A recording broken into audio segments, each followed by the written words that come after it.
Carbon emissions. The sun. Population growth. The ozone layer. Deforestation. Population overgrowth. Marine conservation.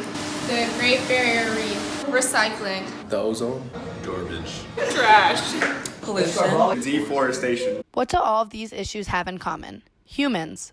Since the beginning of civilization, humans have interrupted Earth's natural environment. Biodiversity threats, global warming, coral bleaching, deforestation, desertification, urban sprawl, and air and marine pollution all stem back to humans. One of the main issues that scientists argue affects all humans, plants, and animals, and increases the likelihood of these other issues is climate change. In the last 150 years, the industrial activity of humans have raised atmospheric carbon dioxide levels from 280 parts per million to 400 parts per million. This increase in CO2, as well as methane and nitrous oxide, other greenhouse gases, have in turn caused Earth's temperatures to increase, negatively impacting the Earth. Bill Nye easily explains this phenomenon in a short video. What exactly is climate change and why should we care? It is estimated to have gotten 1.2 to 1.4 degrees Fahrenheit warmer in just the last century.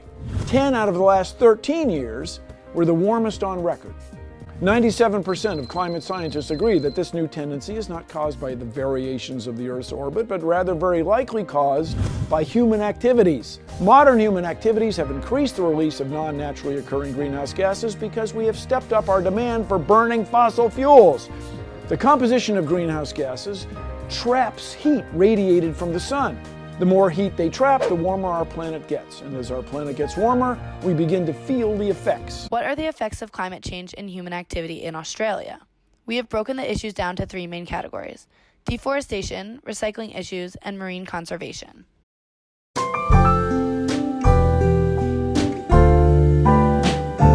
Deforestation is the action of clearing natural forests by logging or burning to use the wood for resources or replace the area for alternative uses.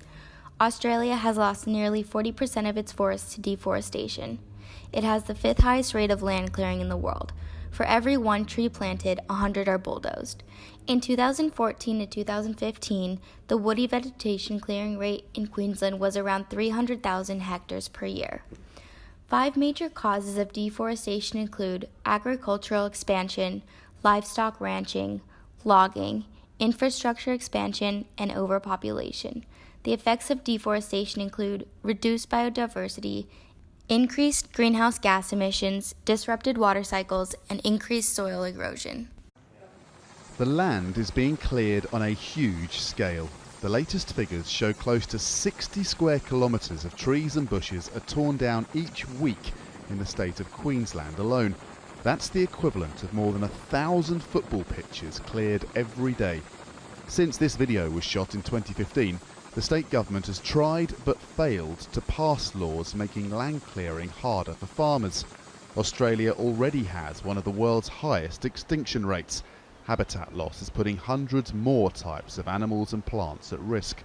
Currently, 1,000 animal and plant species are at risk of extinction. Deforestation takes away habitats and threatens animals like the spotted tree frog, sooty owl, yellow-bellied glider, and long-footed poodaroo in Australia. Even the koala was recently listed as vulnerable to extinction due to deforestation in Queensland and New South Wales. The good news is that we can all help to reverse the impacts of deforestation. We can plant trees in our communities, go paperless, recycle and purchase reusable items, and support companies like Rainforest Alliance, Forest Stewardship Council, and One Green Planet.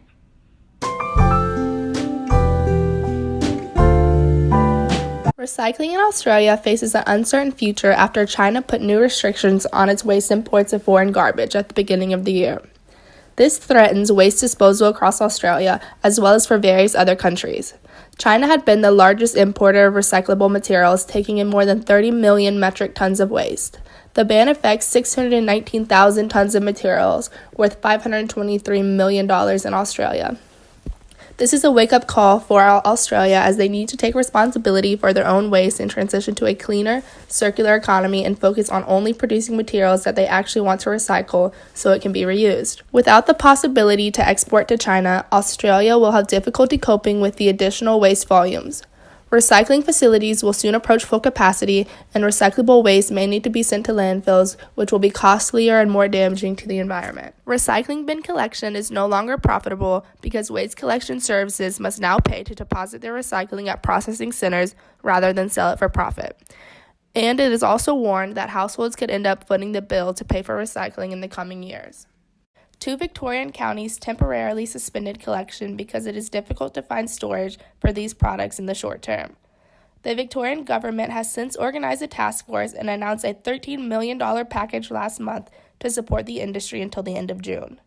However, the New South Wales government is in disagreement on the next steps to take and whether it is the responsibility of the local government or the New South Wales government.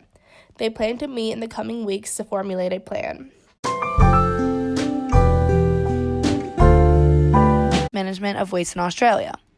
As water moves from urban areas to Australia's waterways, it collects harsh toxins from rubbish, metals, coal dust, endocrine disrupting chemicals, and microplastics that significantly damage the environment. This runoff creates murky waters which smothers corals and seagrass beds and denies the plants sunlight. Without light, plants cannot grow, and when plants cannot grow, they become more susceptible to disease outbreaks. In addition, these chemicals disrupt photosynthetic algal growth, which is a key factor in coral maintenance. Coral is an animal which relies on algae as food.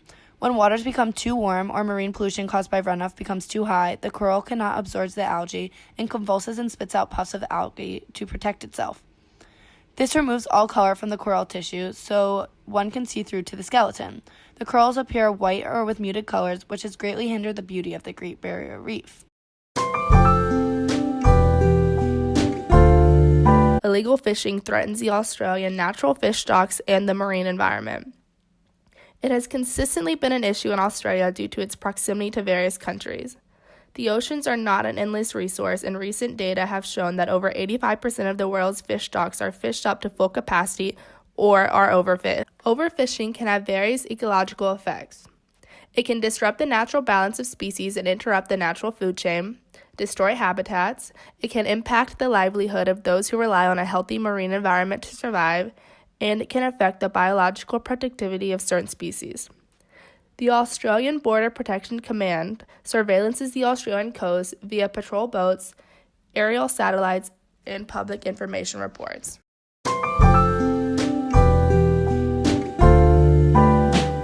Sustainability is the quality of not being harmful to the environment or depleting natural resources, and thereby supporting long-term ecological balance. We can practice sustainability by reducing household energy use, aka turning off lights when we are not using them and opening windows instead of using air conditioning. We can eat locally by planting our own food or going to local markets to buy our produce instead of consuming ones that use a lot of fossil fuels to be shipped across the world. We can eliminate single-use plastics such as straws and plastic water bottles and convert to reusable water bottles to reduce our plastic consumption. And we can rely less on our cars, repurpose and donate old items, and recycle to increase our sustainability. Once we master these practices, we can apply them to the great outdoors to create minimal impact. Minimal impact is a code of practice for users of natural areas designed to maintain the ecological and intrinsic values of natural settings for outdoor education. No trace camping, carry in and carry out, and lessening fires are some principles we focus on. A nonprofit in Australia has created 7 principles of leave no trace camping that we should follow during this class as well as throughout our lives.